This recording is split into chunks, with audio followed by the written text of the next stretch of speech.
लेकिन इंशाअल्लाह अब्दुल्ला सालिम कमर चतुर्वेदी को अभी आप सुनेंगे। उससे पहले एक खतीब जनाब हजरत मौलाना मुफ्ती मारूफ राही साहब तशरीफ रखते हैं, आपके दरमियान कुछ देर के लिए आ रहे हैं। अब्दुल्ला सालिम करीब स्टेज पर तशरीफ लाएंगे, आपके आखिरी मुकर्रिर होंगे। आपसे मेरी गुजारिश है कि दिल जमाई के साथ बैठे।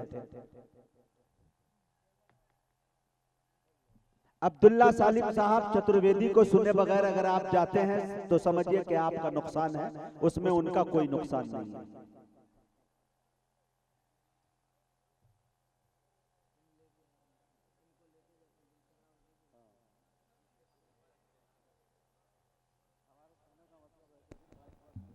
अस्सलामु अलैकुम वरहमतुल्लाहि वबरकातुहू। अल्हम्दुलिल्लाहि कफ़ा व सलामुन अला इबादिहि अल्लज़ीना इस्तफ़ा, अम्मा बाद। क़ाल अल्लाहु तबारक व तआला फ़िल क़ुरानिल मजीद वल फ़ुरक़ानिल हमीद। अऊज़ु बिल्लाहि मिनश शैतानिर रजीम, बिस्मिल्लाहिर रहमानिर रहीम। व क़ुल लिल मुअमिनीना यग़ज़ुज़्न मिन अब्सारिहिन्न व यहफ़ज़्न फ़ुरूजहुन्न। वक़ाल अल्लाहु तबारक व तआला वअतसिमू बिहब्लिल्लाहि जमीअन वला तफ़र्रक़ू। वक़ाल अन्नबिय्यु सल्लल्लाहु अलैहि वसल्लम अन अबी हुरैरा रज़ियल्लाहु तआला अन्हु क़ाल क़ाल रसूलुल्लाहि सल्लल्लाहु अलैहि वसल्लम अल ईमानु बिज़उन व सबऊन शुअबा फ़अफ़ज़लुहा क़ौलु ला इलाहा इल्लल्लाहु मुहम्मदुर रसूलुल्लाह व अदनाहा अमाततुल अज़ा अनित तरीक़ व अफ़ज़लुहा अल हयाउ शुअबतुम मिनल ईमान।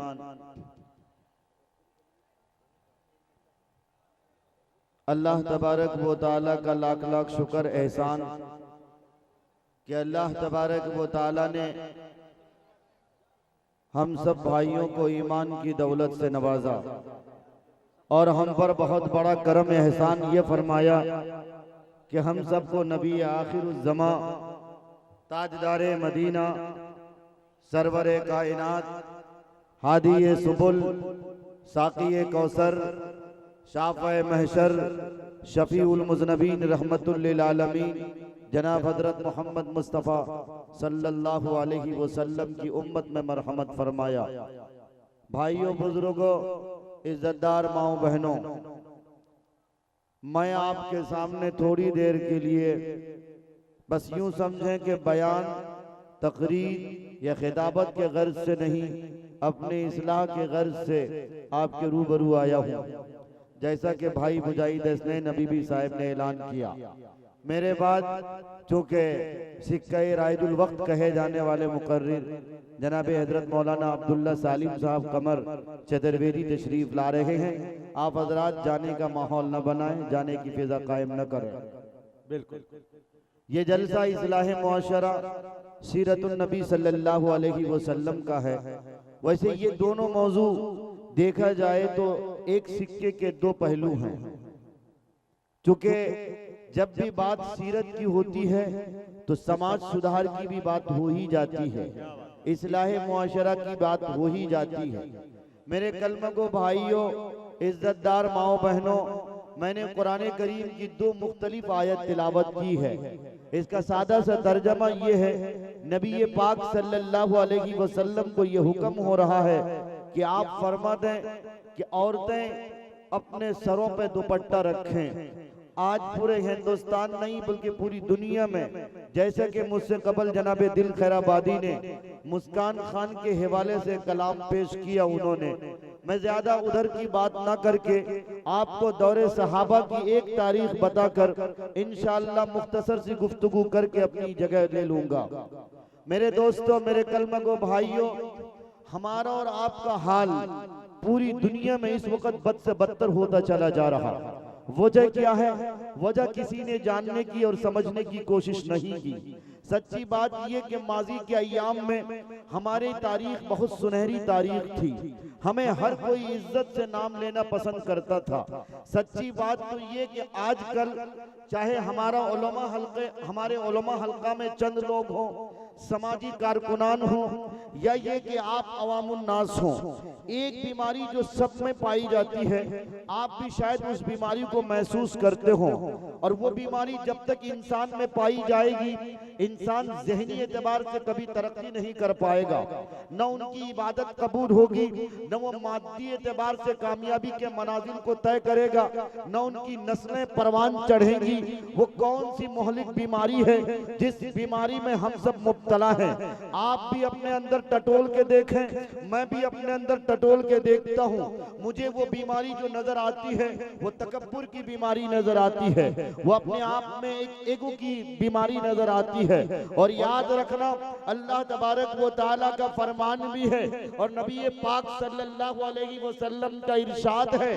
और इससे कबल जब हजरत आदम अलैहिस्सलातु वस्सलाम की पैदाइश की बात चल रही थी, इसी तकब्बुर ने शैतान को हमेशा हमेश के लिए रांदाए दरगाह किया, जिसको शेख सादी अलैहिर्रहमा ने कहा था, तकब्बुर अज़ाज़ील राखार कर, बजिंदा ने लानत गिरफ्तार कर। इस शेर के बाद एक वाकया जो शेख सादी अलैहिर्रहमा ने गुलसिता में नकल किया है, वो शेर जो पुराने लोगों को बात बात में वो मिसालों में पेश करते थे, अब तो चूंकि हमारे समाज से फारसी जुबान उठती चली जा रही है। शेख सादी अलैहिर्रहमा ने फरमाया था, आकिबत गुर्ग ज्यादा गुर्ग शबद, गर्चे बादमी बुजुर्ग शबद। आदमी जैसी सोहबत इख्तियार करता है वैसा ही बनता है। और एक बात ये भी है, जब आप किसी के बाप हो, आप किसी के गार्जियन हो, अपने बच्चों की जैसी तरबियत करेंगे, अपने बच्चों को जैसा समाज क्रिएट करेंगे, आप जैसा समाज बनाओगे, अपने घर का माहौल जैसा बनाओगे, आपके बच्चों में वैसे ही असरात मुंतकिल होते चले जाएंगे। और याद रखना, भेड़िया का बच्चा भेड़िया ही होता है। आप भेड़िया वाला काम करोगे, आपके बच्चों में वही बात, वही तरबियत पाई जाएगी। इसलिए मेरी सबसे पहले आपसे गुजारिश ये है कि अपने अंदर जो सबसे ज्यादा, सबसे मोहलिक और सबसे बड़ी बीमारी यानी ईगो है, अनानियत के हम शिकार हो गए। तकब्बुर हमारी जिंदगी का अहम हिस्सा बन चुका। आज कोई इंसान झुकने के लिए तैयार नहीं। मौलवी साहब भी कभी कभी जिद में आ जाते, मुखिया जी भी कभी कभी जिद में आ जाते, सरपंच साहब तो खैर उन लोगों को पोस्ट मिली हुई है। बात छोटे छोटे लोग कभी कभी इस कदर जिद में आ जाते हैं, उनसे कहिए कि ये कीजिए तो वो ये कहने पर मजबूर हो जाते कि हमारे खानदान की उंगली कट जाएगी, हमारा नामो निशान मिट जाएगा। माफ कीजिएगा, आपकी निस्बत जिस हादिये सुबुल की है, आपकी निस्बत जिस साक़िये कौसर की है, आपकी निस्बत जिस फखरे दो आलम की है, आपकी निस्बत जिस वजह कायनात की है, आपकी निस्बत जिस महबूबे कायनात की है, जिस महबूबे कायनात की है, सरवरे कायनात की है, उनकी सादगी का आलम ये है। आपने वाकया भी पढ़ा होगा, फज़ाइल आमाल में ये वाकया बहुत नकल किया गया। जमात के साथी अक्सर पढ़ते हैं कि ताइफ की गलियों में नबी पाक सल्लल्लाहु अलैहि वसल्लम के सरे मुबारक से लेकर पैरे मुबारक तक इस तरह लहू लहान कर दिया गया कि पूरे जिस्म में सिर्फ खून ही नजर आ रहा था। हजरत जिब्राइल तैश में आए थे। आपने पूछा, या अल्लाह के रसूल सल्लल्लाहु अलैहि वसल्लम, आप इजाजत मरहमत करें, आप इजाजत दें, मैं इन कुफ्फार मुशरिकीन को इन्हीं वादियों के बीच में ऐसा कुचल के रख दूं कि इनका कीमा बन जाए। क्या नबी पाक सल्लल्लाहु अलैहि वसल्लम ने जवाब दिया, ये कौन से आशिक़े रसूल हैं, ये कौन से उम्मत मोहम्मदी हैं। जरा जरा सी बात पर अगर कोई उंगली दिखाता, अगर कोई तेज आवाज में बात करता, अगर कोई इज्जत से नाम नहीं लेता, अपने अंदर तकब्बुर लाता है, अपने आप को कहता मैं मुखिया जी, मेरे सामने इसकी कैसे औकात हो गई, ये कुर्सी में कैसे बैठ गए, अपने आप को कहता है मैं तो खान साहब हूँ, मैं तो शेख साहब हूँ, मैं तो सैयद साहब हूँ। याद रखना, अगर इसकी कोई गुंजाइश होती, अगर खानदान की कोई गुंजाइश होती, अगर किसी के नस्ल की कोई अफजाइश होती, तो नबी पाक सल्लल्लाहु अलैहि वसल्लम वो हदीस न फरमाते किसी गोले को, किसी गोरे को किसी काले पर, किसी काले को किसी गोरे पर, किसी अरबी को किसी अजमी पर। कोई फौकियत नहीं।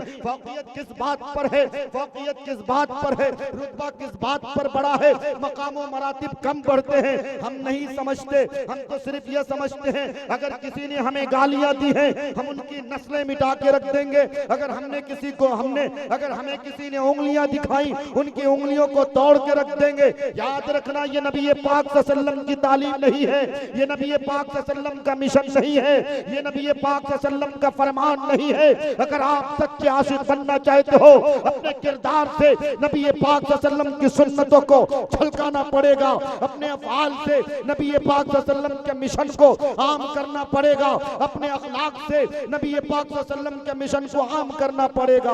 आज क्या वजह है, इतने इजलास होते, हर गांव में जलसे हुआ करते, पहले इतने जलसे नहीं होते थे, लेकिन लोगों में तहजीब थी, लोगों में सकाफत थी, लोग एक दूसरे का अदब किया करते थे, छोटे बड़ों में बड़ी तहजीब थी।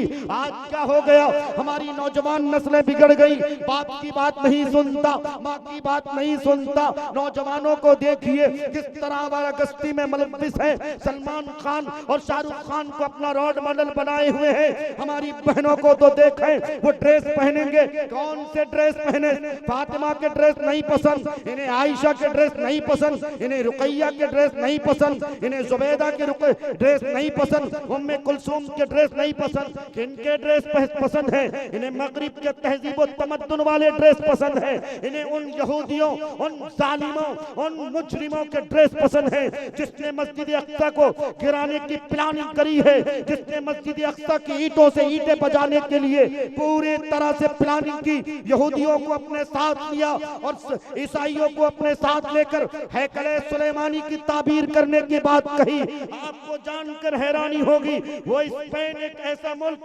अंदलुस एक ऐसा मुल्क जिसमें हमारी तारीख थी, हर जगह ला इलाहा इल्लल्लाह मुहम्मदुर रसूलुल्लाह का परचम लहरा रहा था। लेकिन आज अंदलुस में, आज स्पेन में मुसलमानों का नाम लेने वाला कोई नहीं। यहूदियों का कल्चर, यहूदियों की तहजीब, यहूदियों की सकाफत वहाँ गालिब आ गई है। क्या वजह है, तारिक बिन जियाद ने तातारियों से लड़कर, तातारियों से मुकाबला करके उन्हें धूल चटाकर स्पेन को फतह किया था। 850 साल स्पेन में मुहम्मदुर रसूलुल्लाह का परचम लहरा रहा था।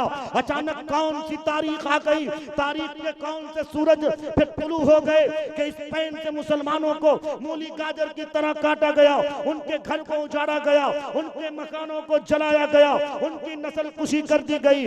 मेरे दोस्तों, मेरे कलमगो भाइयों, इस बात पे गौर करना पड़ेगा। दौरे सहाबा में आपको जाना पड़ेगा। एक तरफ 313 की तादाद होती है, एक तरफ हजारों का मजमा होता है। ये 313 की तादाद ईमान की ताकत होती है, ईमान की हलावत होती है, ईमान की चाशनी होती है। जिस तरफ जाते हैं लोगों को अपना बनाते हैं। बाद लोग हम पर इल्जाम लगाते, ये वसीम रजवी 26 आयतों को मिटाने की बात करता था। कौन सी 26 आयतें, इस कमबख्त के मारे को पता नहीं। वक़ातिलू फी सबीलिल्लाहि वाली आयत जहां कहीं भी आई है, इसका मतलब कतई ये नहीं होता कि मजलूमों से जिहाद करो। इसका मतलब ये होता है कि जालिमों से शिकंजा आजमाई करो, जालिमों के बाजुओं को मस्क करो, जालिमों को जुल्म से रोको। इसीलिए नबी पाक सल्लल्लाहु अलैहि वसल्लम ने फरमाया, अगर कोई जुल्म करता है और तुम जुल्म करते हुए देखते हो, तुम्हारे अंदर ताकत है, तुम उसके जुल्म को हाथ से रोको। हाथ से रोकने की ताकत नहीं है, जुबान से रोको। जुबान से रोकने की ताकत नहीं है, दिल से उस जुल्म को जुल्म समझो। अगर ऐसा नहीं करते, वह हुआ अज़ाफुल ईमान, ये ईमान का सबसे कमतर दर्जा है। अगर ऐसा भी नहीं करते तो समझो कि तुम्हारे पास ईमान मौजूद नहीं है। भाइयों, हालात करवट ले रहा है। हम सिर्फ और सिर्फ जालिम हुक्मरानों को गालियां देते, गालियां उन्हें देने की जरूरत नहीं, अपने समाज को बेहतर समाज बनाने की जरूरत है, अपने समाज को सही दिशा की तरफ लाने की जरूरत है। कितने स्कूल कॉलेजेस के हमारे भाई हैं, दानिशवरान बहुत अच्छी अच्छी गुफ्तगू करते हैं। समाज के लिए हमने कोई सोसाइटी तश्कील नहीं दी, हमने कोई ऐसी सोसाइटी नहीं बनाई कि हमारे समाज से बुराइयों का किस तरह खात्मा हो। हम इसके जिम्मेदार हैं। आरएसएस को बुरा मत कहिए, आरएसएस को बुरा कहने की जरूरत नहीं। 1925 में आरएसएस का मिशन आया था। इस मिशन का एक सबसे बड़ा एजेंडा ये था MMB यानी मुस्लिम मुक्त भारत। उन्होंने अपने मिशन पर काम किया, जगह जगह पर आरएसएस के एजेंडे को आम किया। आज उनकी गलती नहीं, उन्होंने अपने समाज में काम किया, उन्होंने खूबियां बताई। मुसलमानों के पास इतनी तहरीकें, इतनी सोसाइटियां, जमीयत उलमा हिंद की शक्ल में, मुस्लिम पर्सनल लॉ की शक्ल में, पॉपुलर फ्रंट की शक्ल में, और पता नहीं कितनी तंजीमें हैं, कितनी तहरीकें हैं। बताओ आप में से कितने लोग हो जिसके पास ये दस्तक दी गई, जिनको ये कहा गया कि इस्लाम की तालीमात ये है, हम शादी करेंगे इस्लाम के मुताबिक करेंगे। कितने नौजवान हैं, कितने जिम्मेदार हैं, आप में से कितने पेरेंट्स हैं, कितने गार्जियन हैं। हमारी बहनें भी सुन रही हैं, मेरी माएँ भी सुन रही हैं। आप में से कितनी बहनें हैं, कितनी माएँ हैं, अपनी बच्चियों को आपने नसीहत की हो कि बताओ बेटी तुम जो ये कपड़ा पहनती हो, ये कपड़ा तो कोई नाचने वाली पहनती है, कोई गाने वाली पहनती है, कोई एक्टर पहनती है। नहीं, आपने इस तरफ तवज्जो नहीं दी, आपने तो बल्कि फैशन पे उनको उतारा, मगरिबी तहजीब के मुताबिक अपनी बेटियों की जिंदगी को ढाला है। इसके जिम्मेदार आप हैं, जिम्मेदार हम हैं खुले हुए मुजरिम हैं। हमने समाज को बेहतर समाज नहीं बनाया।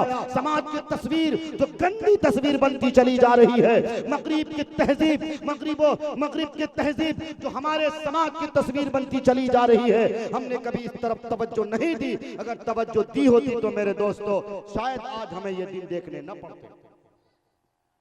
गलती हमारी है, हम अपने दामन को कभी नहीं झांक के देखते। बताएं, इतना बड़ा मजमा, अभी दिल खैराबादी पढ़ रहे थे, कितने लोग खड़े थे, लेकिन दीन की बात कुरान और हदीस से मुताल्लिक जब होगी, मुझे नहीं लगता कि शायद सारे लोग सुने। लेकिन खैर, मैं ये नहीं शिकायत करूंगा, देखने वालों की तादाद बहुत बड़ी है। एक वादा करें इंशाअल्लाह, इस जलसा सीरतुन नबी सल्लल्लाहु अलैहि वसल्लम व इस्लाह मुआशरा से अज़्म करें, एक इरादा करें कि इंशाअल्लाह आज के बाद हम अपने समाज को बेहतर समाज बनाने के लिए, हम अपने समाज की तकदीर को बदलने के लिए, हम अपने समाज की तस्वीर को बदलने के लिए हर गार्जियन से एक अज़्म करें, एक वादा करें। हम अपने बच्चों को इंशाअल्लाह हीरोइन के कपड़े नहीं पहनाएंगे, उन्हें जाली और हाफ स्कर्ट कपड़े नहीं पहनाएंगे, उन्हें बलोच नहीं पहनाएंगे, उन्हें जिस्म से चिपका हुआ कपड़ा नहीं पहनाएंगे। याद रखना, नबी पाक सल्लल्लाहु अलैहि वसल्लम ने फरमाया है, अगर कोई जालिम है, जालिम को जुल्म की सजा दी जाएगी, लेकिन अगर कोई जुल्म के बराबर खड़ा होता है, जुल्म नहीं करता, बस जालिम को हवा देता है, आपने अच्छा किया है, अच्छा किया कि फलां पर आपने केस किया, अच्छा किया कि आपने फलां पर एफआईआर दर्ज किया। याद रखना, जो हश्र जालिमों का होगा, जालिमों को हवा देने वालों का भी हश्र वही होगा। इसलिए मेरे दोस्तों, हम और आप देख रहे हैं कि हमारा समाज नंगा नाच होता चला जा रहा, जबकि नबी पाक सल्लल्लाहु अलैहि वसल्लम का फरमान, मैंने जो कुरान करीम की आयत पढ़ी है, बुखारी शरीफ की हदीस है, जबकि इसमें रावी के ऊपर एक एतराज भी होता है, कि इश्काल होता है, सवाल होता है। नबी हुरैरा रज़ियल्लाहु अन्हु, ईमान के बहुत सारे शोबे हैं, बहुत सारे शोबे हैं, लेकिन हया को ईमान का जुज़्व क्यों कहा गया, हया को ईमान का शोबा क्यों कहा गया? नबी पाक सल्लल्लाहु अलैहि वसल्लम ने फरमाया कि दरअसल जब समाज में हया होती है, औरतों में पाकदामनी आती है, औरत जब पाकदामन हुआ करती है तो उसके गोद से कोई वली पैदा होता है। जब औरत पाकदामन होती है, जब औरत फातिमा होती है, फिर उनके गोद से हुसैन और हसन पैदा हुआ करते। जब औरत पाकदामन हुआ करती है, फिर उसके गोद से अब्दुल कादिर जीलानी पैदा हुआ करते। जब औरत पाकदामन हुआ करती है तो फिर उसके गोद से कासिम नानोतवी पैदा हुआ करते। औरत जब पाकदामन हुआ करती है तो फिर उसके गोद से रशीद अहमद गंगोही पैदा हुआ करते। औरत जब पाकदामन हुआ करती है तो फिर उसके गोद से हकीमुल उम्मत अशरफ अली थानवी पैदा हुआ करते। औरत जब पाकदामन हुआ करती है तो अरबो अजम की चाबी जिन्हें दी गई, अरबो अजम में जिनकी हुकूमत करार दे दी गई, यानी अरबी मैदान में जिनको महारते ताम्मा के इबारते दिए गए, वो अबुल हसन अली हसनी नदवी बना करते हैं। औरत जब पाकदामन हुआ करती है तो कारी तैयब जैसी शख्सियत को पैदा करती है। ये तो औरतों पर डिपेंड करती है। अब औरतें, आपको जिम्मेदारी लेनी है, समझना आपको है। शिकायत क्यों करती हैं कि मुस्लिम महिलाओं के खिलाफ हिजाब पे पाबंदी आयद हो रही है। अरे हिजाब पे पाबंदी आयद न होती, मुसलमानों ने 100% इस हिजाब पे अमल किया होता। मुसलमानों के गार्जियनों ने शायद अपनी बहन बेटियों को शुरू से ही हाफ स्कर्ट न पहनाकर क्रिश्चियन और मैशनिस्ट स्कूल में भेजकर तंग कपड़े पहनाकर न भेजे होते। उसी वक्त आप सवाल करते, हम तालीम तो देते हैं लेकिन मोहम्मदुर रसूलुल्लाह के मिशन को फ्लॉप नहीं करते। मोहम्मदुर रसूलुल्लाह की सुन्नत मेरे नजदीक इतनी है, इतनी अहमियत के हामिल, इतनी फजीलत, इतनी अजमत और बरकत है कि मैं लुट जाऊंगा, मैं बर्बाद हो जाऊंगा, लेकिन मोहम्मदुर रसूलुल्लाह की सुन्नत को मिटने नहीं दूंगा।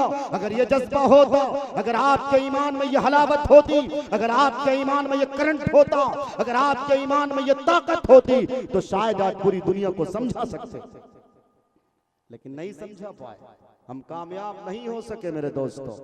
इसलिए मैं आपसे कहता हूं, गलती दूसरों की न देखें, अपने आप को बदलें। अल्लामा इकबाल ने कहा था, अल्लामा इकबाल ने कहा, कुरान करीम का तर्जुमा है, इन्नल्लाह ला युगय्यिरु मा बिक़ौमिन हत्ता युगय्यिरु मा बिअनफुसिहिम। खुदा ने आज तक उस कौम की हालत नहीं बदली, न हो जिसको ख्याल खुद अपनी हालत बदलने का। हमें अपनी हालत बदलने का ख्याल नहीं। हम चाहते हैं हुकूमत के नुमाइंदे आए, मेरे मुंह में रसगुल्ला डाल के चले जाएं। हम चाहते हैं बस सारे काम मेरे मुताबिक हो। याद रखना, जब आप एक पुरानी सड़क की तरफ चलना छोड़ दोगे, कितने बूढ़े हैं हमारे चचा और दादा की उम्र के होंगे, आपने कल तक जिन सड़कों पे चला था, आज से 50 साल पहले या 40 साल पहले आपने उन सड़कों पे चलना छोड़ा, आज वो सड़कें मौजूद नहीं हैं। लोगों ने जिस रास्ते पे चलना शुरू किया, सरकार की तरफ से योजना पास हो जाती है, वही सड़क बनती है, उसी सड़क को पक्की सड़क बनाई जाती है। याद रखना, ऐसे ही समझो, काजी मुजाहिदुल इस्लाम नव्वरल्लाहु मरकदहू ने नसीहत फरमाई है, ऐ उम्मत मोहम्मदिया, बादाए तौहीद के मतवालो, शमे रिसालत के परवानो, हजरत मोहम्मद मुस्तफा सल्लल्लाहु अलैहि वसल्लम के दीवानो, मोहम्मदुर रसूलुल्लाह का जो तरीका है, उनका जो मिशन है, उनके डगर पर चलो। अगर उनके डगर पर चलोगे तो इंशाअल्लाह कामयाबी तुम्हारी कदम चूमेगी। और याद रखना, चूंकि मोहम्मदुर रसूलुल्लाह के कदम के खिलाफ जब कोई कदम उठेगा, उनके रास्ते से जब कोई रास्ता हटेगा, कोई शख्स अपने आप को मोमिन कहना चाहे, उसके लिए मुमकिन ही नहीं कि मोहम्मदुर रसूलुल्लाह के तरीके के खिलाफ चले। अगर चलता है तो वो मोहम्मदुर रसूलुल्लाह का रास्ता हो ही नहीं सकता, वो जन्नती हो ही नहीं सकता। क्या वादा करेंगे इंशाअल्लाह।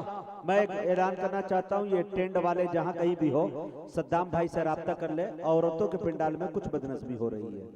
जी मेरे भाइयों, मेरा वक्त पूरा हो रहा है, मैं ज्यादा लंबी गुफ्तगू नहीं करता, जितना हुक्म होता है मैं बात सिर्फ उतनी ही किया करता।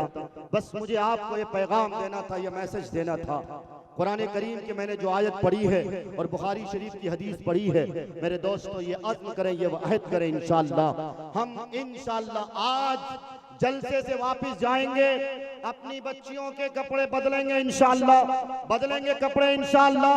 हिजाब पर पाबंदी आयद हुई हमारी वजह से। आप इसी हिंदुस्तान में एक छोटी सी आबादी हमारे पंजाबी भाइयों को देखें, हमारे सिख भाइयों को देखें, वो अपने धर्म के मुताबिक, धर्म के आईन के मुताबिक, मजहब के आईन के मुताबिक, उनके मजहब में जो कुछ लिखा है वो अपने मजहब के मुताबिक किस तरह चलता, वो बात की बात है कि उनका मजहब कैसा है, मैं उधर नहीं जाऊंगा। सिर्फ आपको इशारे के तौर पर एक बात बताता हूँ, उनके धर्म में पगड़ी धर्म का हिस्सा है, मुझसे बड़ी रखना, दाढ़ी को लंबी करना उनके धर्म का हिस्सा है। आज अक्सर व बेशतर जहाँ कहीं भी किसी सिख भाई को देखोगे, वो अपने धर्म के मुताबिक नजर आते, अपने मजहब के मुताबिक नजर आते, उनके सर पे पगड़ी होती है, उनकी मुझसे बड़ी बड़ी होती है, उनके दाढ़ी के बाल घने बड़े होते हैं, लेकिन बताओ तो सही, ये मोहम्मदुर रसूलुल्लाह जन्नत की अपने आप को कहता है मैं जन्नत का जामिन हूँ, मुझे जन्नत मिलेगी। अरे कहाँ से जन्नत मिलेगी? जिस आइडियोलॉजी पे जन्नत मिलनी थी, जो जन्नत के गारंटर हैं, जन्नत जिनसे मिलनी है, जिनके डगर पर चलने से मिलनी है, जिनके रास्ते पे चलने से मिलनी है, उनके रास्ते पे नहीं चलते, उस गाइड को फॉलो नहीं करते, उस प्रोफेट मोहम्मद सल्लल्लाहु अलैहि वसल्लम के मैसेज पे जब अमल नहीं करते, कहां से जन्नत मिलेगी? आपके जन्नत का ख्वाब कभी शर्मिंदा ताबीर नहीं हो सकता, इस ख्वाब को आप कभी साकार नहीं कर सकते, इस ख्वाब को कभी आप पूरा नहीं कर सकते। इस ख्वाब को पूरा करना हो, आओ मोहम्मदुर रसूलुल्लाह की अदालत पर, आओ सुन्नत नबवी पर अपना उठना नबवी उठना बनाओ, अपना बैठना नबी पाक सल्लल्लाहु अलैहि वसल्लम के तर्ज अमल पर बनाओ, अपने घर के माहौल को नबी पाक सल्लल्लाहु अलैहि वसल्लम के घराने के मुताबिक बनाओ। अगर ऐसा बनाओगे तो इंशाअल्लाह किसी माए के दूध ने आप आज तक ऐसा दूध न पिया होगा कि मुसलमानों को उंगली दिखाए। खुद अल्लाह तबारक व तआला कुरान करीम में फरमाता है वअंतुमुल अलाउन इन कुंतुम मुमिनीन, कामयाब तुम हो, कामयाबी के मंजिल तुम पाओगे, सरबुलंदी तुम्हारा हिस्सा है, मंजिल तुम्हारे हिस्से है, जन्नत तुम्हें मिलेगी। गारंटी अल्लाह ने दी है। कौन गारंटी देता है? अल्लाह देता है। अला इन्ना वादल्लाहि हक, दुनिया की बातें झूठी हो सकती हैं, दुनिया के वादे झूठे हो सकते हैं, लेकिन अल्लाह ने कुरान में फरमाया मेरा वादा हक और सच हुआ करता है। मैंने 7 दिन में जमीन और आसमान के निजाम कायम किए, मैंने कुन कहा, पूरी दुनिया फयकून हो गई। मेरी सांसें चलती हैं, अल्लाह के हुक्म से चलती हैं, दरख्त का एक पत्ता गिरता है, अल्लाह के हुक्म से गिरता है। कुरान ने क्या ही उम्दा नक्शा खींचा, सब्बाह लिल्लाहि मा फिस समावाति व मा फिल अर्ज़। इतने सारे लोग, पूरी दुनिया के लोग अगर अल्लाह की बगावत पर आ जाए, अगर रसूलुल्लाह की बगावत पर आ जाए, याद रखना दीन पर कोई हर्फ ना आएगा, अल्लाह की वहदानियत पर कोई हर्फ ना आएगा, नबी के नबुव्वत कर कोई हर्फ ना आएगा, क्योंकि हम अल्लाह की इबादत करते हैं, अपने लिए करते हैं, अपनी जिंदगी को बेहतर जिंदगी बनाने के लिए करते हैं, क्योंकि हर इंसान को मालूम है ऐनमा तकूनु युदरिकुमुल मौत वलौ कुंतुम फी बुरूजिन मुशय्यदा। मौत एक ऐसा कड़वा सच है जो हर फर्द बशर को निगल के रहेगी। आज तक कोई माइकलाल पैदा हुआ है जिसने ये चैलेंज किया हो, जिसने ये दावा किया हो कि मौत से मैं नहीं मरूंगा, मौत मुझको नहीं छू सकती, मौत मेरे पास नहीं आ सकती। अरे कुरान ने क्या कहा, तुम कितने बड़े जालिम बन जाओ, तुम वक्त के फिरौन बन जाओ, जिसने पाबंदी आयद कर दी थी कहीं कोई लड़का पैदा हो उसको जिंदा दरगोर कर दिया जाए। हजरत मूसा अलैहिस्सलातु वस्सलाम उसी पीरियड में पैदा हो गए। मूसा की माँ को अल्लाह ने ये बिशारत दी, ये खुशखबरी दी, ऐ मूसा की माँ तुम इसको एक पेटी में बंद करके, एक बक्सा में पैक करके दरियाए नील में डालो। मूसा के माँ के दिल में अल्लाह ने हाथ रख दिया और कहा ऐ मूसा की माँ तुम घबराना नहीं, तुम रंज मत करना, तुम्हें किसी तरह की कोई तकलीफ नहीं छू सकती। जिस तरह मैंने मूसा को तुम्हारे गोद से लिया है, मैं तुम्हारी गोद में मूसा को पहुंचा के रहूंगा, ये मेरा वादा है। बिलाखिर यही हुआ, हजरत मूसा को दरियाए नील में डाल दिया गया। मूसा अलैहिस्सलातु वस्सलाम दरिया की मौजों में टहलते हुए चले जाते। फिरौन और फिरौन की बीवी आसिया वहां तशरीफ रखते हैं। फिरौन की बीवी की नजर पड़ी, देखा एक बक्सा है जो मौजों की तुगयानी में लहर रहा है। मूसा की भी हजरत आसिया जो फिरौन की बीवी है, उन्होंने हुक्म दिया ऐ नौकर जाओ इस बक्स को उठा के लाओ। लाया जाता है, देखा ये जाता है, ये तो एक लड़का है। फिरौन ने कहा डालो, फिरौन ने कहा अभी इसको कत्ल कर डालो, लेकिन मूसा की माँ हजरत आसिया ने कहा इन्हें नहीं कत्ल कर सकते, ये तो बहुत खूबसूरत बच्चा है। मूसा की हजरत आसिया ने उस बच्चे को गोद में लगा लिया। फिर क्या हुआ, लोग औरतों की कतारें लग गई, सारी औरतों ने दूध पिलाने की कोशिश की, लेकिन नबी तो नबी होते, बचपने ही से नबूवत उनके असरात उनके रगो रेशे में मुंजमिद हुआ करते हैं। हजरत मूसा अलैहिस्सलातु वस्सलाम वक्त के जलीलुल कद्र नबी हैं। हजरत मूसा ने किसी औरत के पिस्तान पे मुंह न लगाया, किसी औरत के छाती पे मुंह न लगाया। बिलाखिर उनकी बहन का उसी रास्ते से गुजर होता है। उनकी बहन कहती है हाँ मेरे पास एक औरत है, मेरे नॉलेज में एक औरत है, अगर मैं उस औरत को लाऊं तो मुमकिन हो कि मूसा हजरत मूसा ये जो बच्चा है वो उसका दूध पी ले। उनकी माँ को लाया जाता है। हजरत मूसा की माँ तशरीफ लाती है, अल्लाह दिल पे हाथ रख देता। मूसा की माँ जो ही पहुंचती है खुशी से मचल जाती हैं, मसरत से मचल जाती हैं। इज़्तिराब की कैफियत थी, वो कैफियत अब दूर आ गई। दिल को करार आया, दिल की बेकरारी अब दूर हो गई, बेचैनी अब दूर हो गई। हजरत मूसा को उनकी माँ ने, उनके वालिदा ने गोद में लिया, दूध पिलाना शुरू किया और बच्चे को जो ही गोद में लिया बच्चा दूध पीना शुरू कर दिया। बिलाखिर क्या हुआ कि इस इनाम में फिरौन की बीवी ने, वो फिरौन जिसको पंडितों ने, जिसको उस वक्त के हाथ देखकर ये बताने वालों ने कल क्या होगा, जबकि ये इल्म किसी के पास नहीं है। आज की मेरी माएं बहनें कहीं सुनती हैं, कोई बाबा है जो हमारी तकदीर को बदल देता है, कोई बाबा है जो हमें बेटी देता है, जो हमें बेटी देता है। बहनों, तुम्हें किसी ने गुमराह किया है, तुम्हें किसी ने नुकसान में डाला है। कोई देने वाली जात नहीं है, कोई देने वाली जात नहीं है। देने वाली जात अगर है तो अल्लाह की है। देखो अल्लाह तबारक व तआला किस तरह से दुश्मन के घर में, यानी फिरौन के घर में, फिरौन अपने इतने सारे लड़कों को क्यों मरवा रहे थे? अरे हजरत मूसा ही की वजह से तो। लेकिन बताओ तो सही, अल्लाह तबारक व तआला किस तरह से हिफाजत करता है। हजरत मूसा की परवरिश फिरौन के घर में होती है। मेरे दोस्तों, क्या वो अल्लाह हमारी परवरिश नहीं करेगा, हमारी हिफाजत नहीं करेगा? करेगा मेरे दोस्तों। अल्लाह ने कुरान में फरमाया, इन्नल्लाह ला युगय्यिरु मा बिकौमिन हत्ता युगय्यिरु मा बिअनफुसिहिम। ऐ मेरे लोगों, ऐ मेरी बहनों, ऐ मेरी माओ, ऐ मेरे अच्छे साथियों, इंदरपुर और अतराफ अकनाफ, फतेहपुर और जितनी बस्तियां हैं, जहां से भी आप मेरे कलमा को भाइयों आए हो, ये अज़्म करो, ये वादा करो कि इंशाअल्लाह हम अपने आप को बदलेंगे, बदलेंगे इंशाअल्लाह। पूरा मजमा हाथ उठा के बताएं इंशाअल्लाह। आज के बाद से मैं मारूफ रही आपसे ये पैगाम दे के गुजरता हूँ, इंशाअल्लाह आज अपने आप को बदलोगे। इस जलसे में वादा किए हो, इंशाअल्लाह हमारे समाज की तस्वीर बदलेगी, हमारे समाज की तकदीर बदलेगी। अल्लाह हमें फतह नुसरत की तारीख रकम करके देगा। 313 की तादाद हमारी फतह नुसरत की तारीख है। हम उन्हीं की औलाद तो हैं। अल्लाह ने फतह नुसरत की बशारत हमारे लिए दी है। अल्लाह का फरमान होता है, वअंतुमुल अलौना इन कुंतुम मुमिनीन। कामयाबी तुम ही पाओगे, कामयाबी तुम्हारे मुकद्दर है, लेकिन शर्त है कि ईमान वाले बन जाओ। ईमान वाले कैसे ईमान वाले बनेंगे? अल्लामा इकबाल ने कहा, यूं तो सैयद भी हो, मिर्जा भी हो, अफगा भी हो, तुम सभी कुछ हो, बताओ कि मुसलमान भी हो। क्या बात है। ला इलाहा इल्लल्लाह कह भी दिया तो क्या हासिल, ला इलाहा इल्लल्लाह कह भी दिया तो क्या हासिल, दिलो निगाह मुसलमान नहीं तो कुछ भी नहीं, कुछ भी नहीं, कुछ भी नहीं। अल्लामा इकबाल ने एक एक शेर में एक तहरीक रखी है, एक नसीहत छोड़ी है। मेरे दोस्तों, हम और आप सिर्फ और सिर्फ ये समझते हैं कि हमने ला इलाहा इल्लल्लाह मुहम्मदुर रसूलुल्लाह पढ़ लिया, अब जन्नत जाने से हमें कोई नहीं रोक सकता।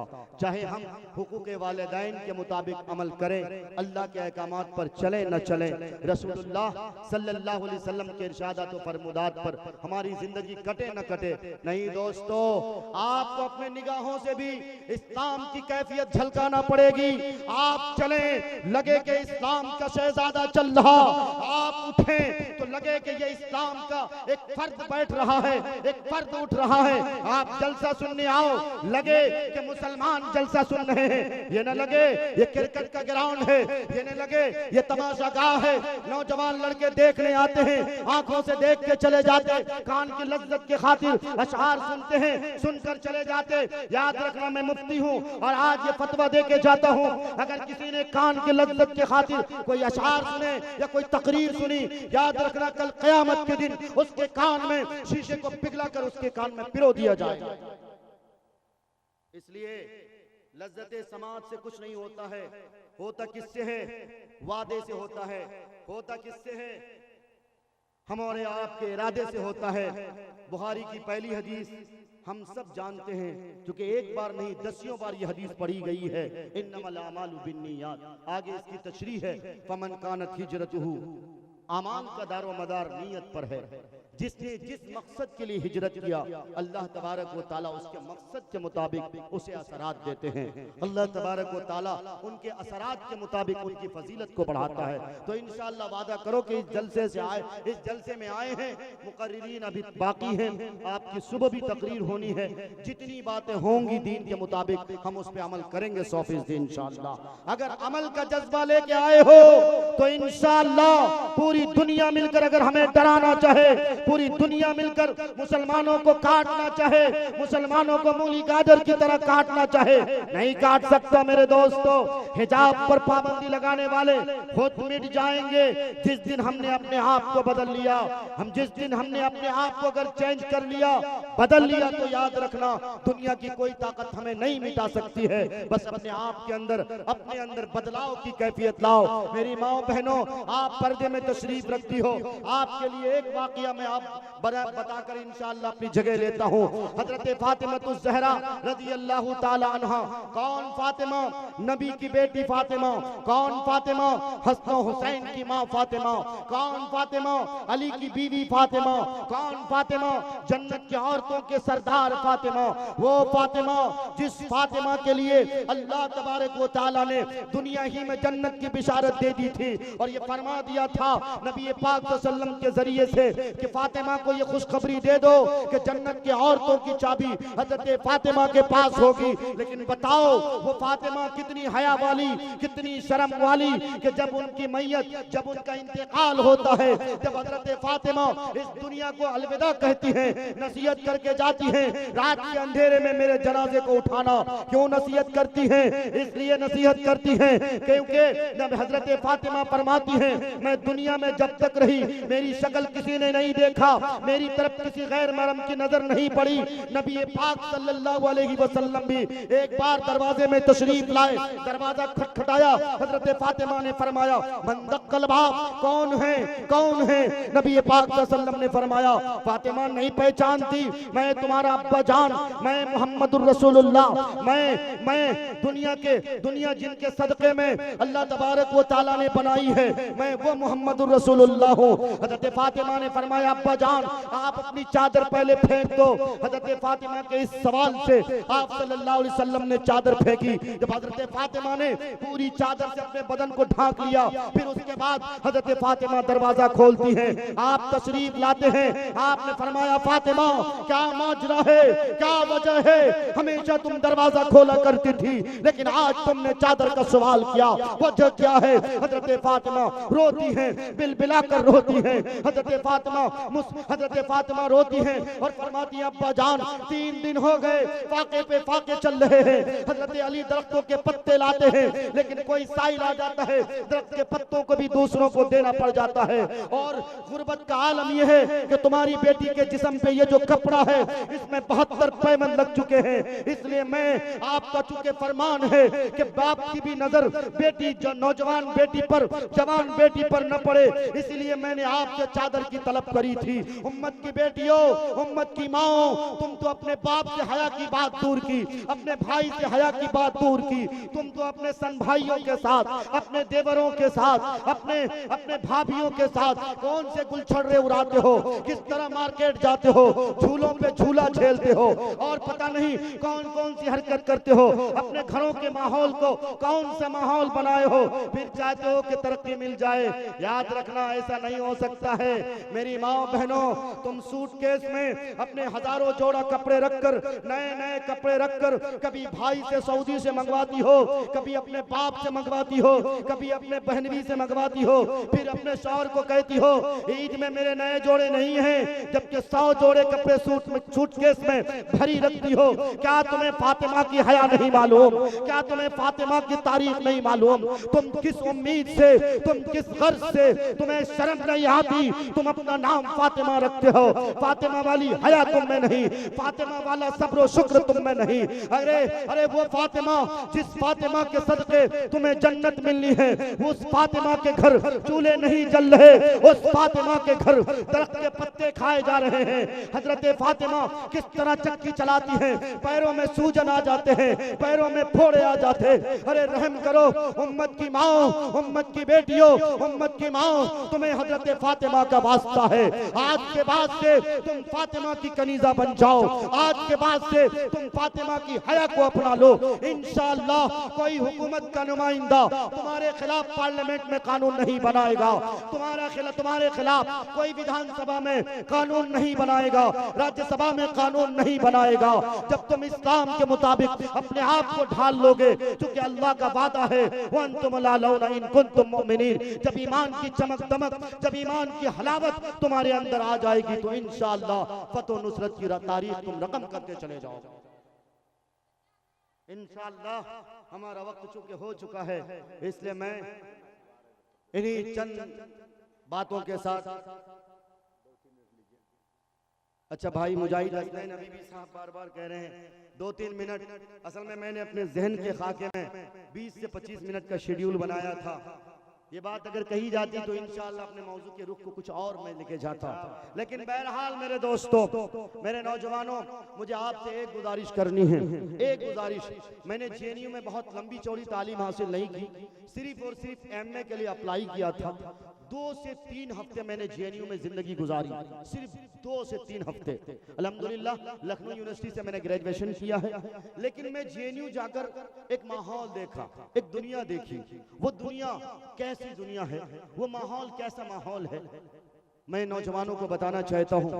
आप थोड़े दिन के लिए कॉलेज और स्कूल चले जाते हो, अपने आप को पता नहीं यहूदियों के नक्शे कदम पर ढाल लेते हो।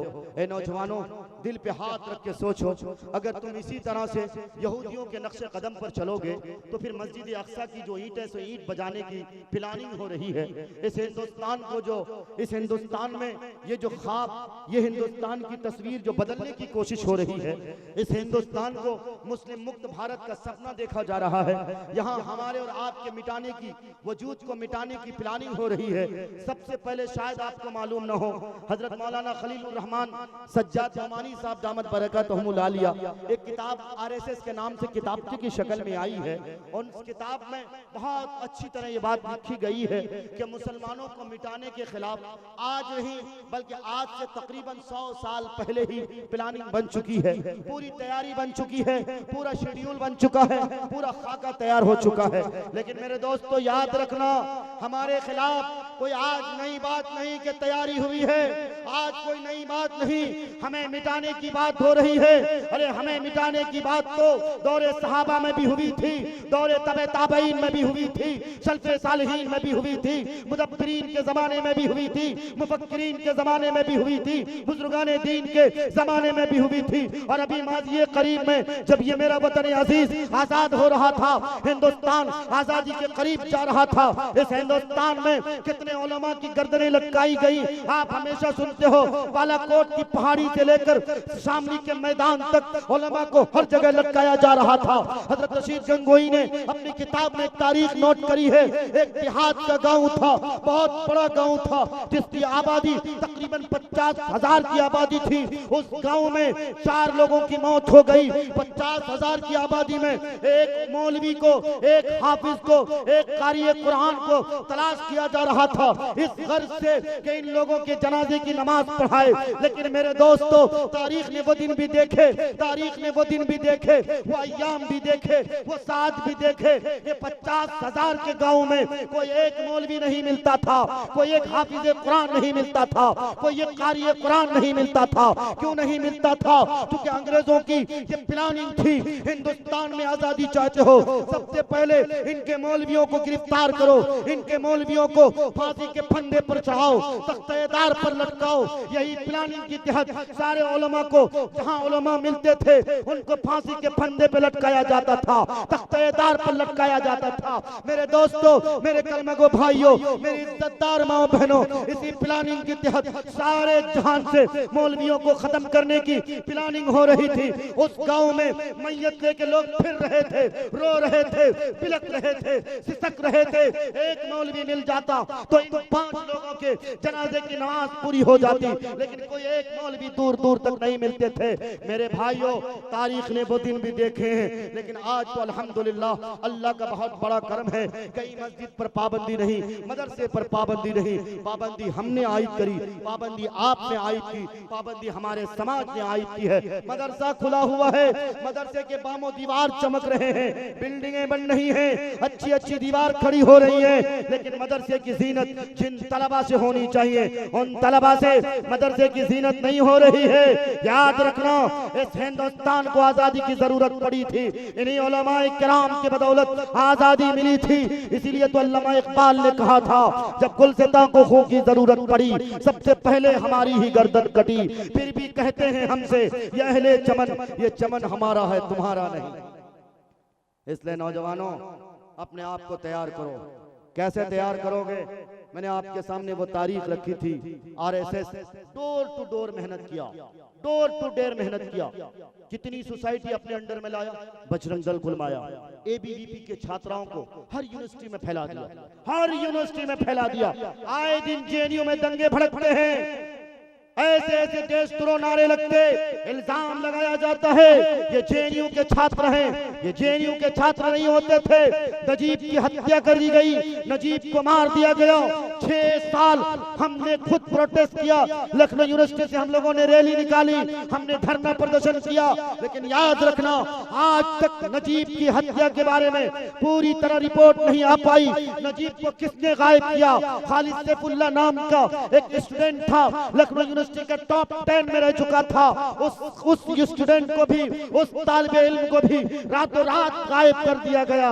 मेरे दोस्तों, हमारे मिटाने की पूरी तैयारी हो रही है, लेकिन हम हैं कि हम सिर्फ फिरका फिरका खेलते हैं, हम खानदानों में बंटते चले जाते हैं, हम आपस के गिरोह में तकसीम होते चले जाते हैं।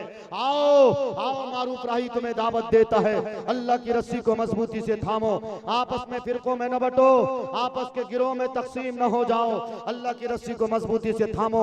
और एक बात मैं आपसे इस दरमियान और कह देना चाहता हूं, अभी जामिया नगर का हत्या, जामिया नगर की मॉब लिंचिंग शायद आपके सामने आई होगी। वो वीडियो दिल दहला देने वाली वीडियो है। मॉब लिंचिंग कहीं हो जाती, कोई बजरंग दल के कार्यकर्ता करते हैं, हमारी जुबान उठती है, लेकिन इसी समाज का एक बंदा है जिसका नाम शायद मैं ना लूं तो अभी बेहतर होगा, क्योंकि अभी खुलासा नहीं हुआ है। बहरहाल हम में से ही एक बंदा उस समाज का खड़ा होता है, उस भाई को मार मार कर अधेरा मौत के मुंह तक पहुंचा देता, फिर जब वो नहीं मरता है उसके मुंह पे लात मारा जाता है, घूसा मारा जाता है। बताओ, जब हम अपने भाई का गला खुद घोटेंगे तो दूसरे तो हमें जाहिर कमजोर करेंगे।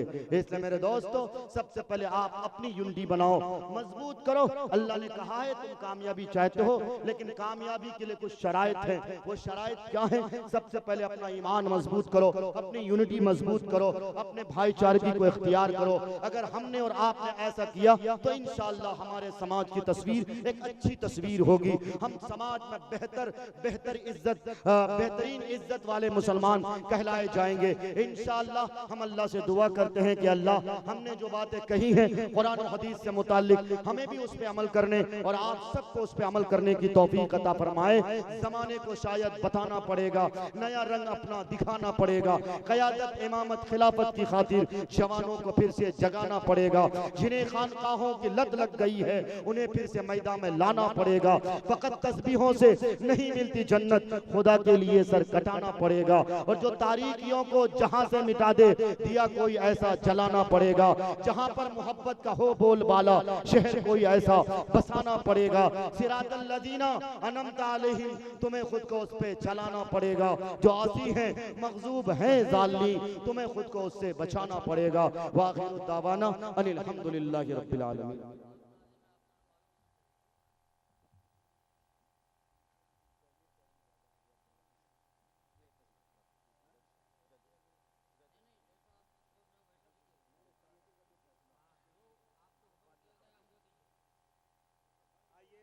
दोस्तों, वक्त चूँकि बहुत ज़्यादा हो चला है, हजरत मुफ्ती राही साहब, मुफ्ती मारूफ राही साहब बहुत कीमती बातें बताकर रुखसत हुए। एक एक चीज़ पर अगर गौर व खौज किया जाए तो यकीनन हमारे समाज में वो बुराइयां आम हैं।